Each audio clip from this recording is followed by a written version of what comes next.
রাষ্ট্রের বিচার বিভাগের প্রতি মানুষের কতটা অনাস্থা অনীহা তৈরি হলে একজন বাবা পাহাড় সম কষ্ট বুকে চাপা দিয়ে বলেন, আমি আমার মেয়ের খুনের বিচার চাই না।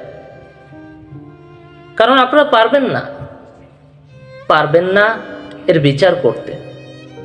15 দিন পরে নতুন কোনো ইস্যু পেয়ে ভুলে যাবেন। স্টাম্প দেন, আমি লিখে দিচ্ছি। আপনারা পারবেন না। রাষ্ট্রের বিচার ব্যবস্থার প্রতি রামিসার বাবা চ্যালেঞ্জ ছুড়ে দিয়েছেন। রাষ্ট্র কি পারবে রামিসার বাবার এই চ্যালেঞ্জ গ্রহণ করতে? নাকি হেরে যাবেন? নাকি রাষ্ট্র হেরে যাবে ধর্ষক, মাফিয়া আর কুলাঙ্গারদের কাছে? আমরা চাই এর সুষ্ঠু বিচার হোক,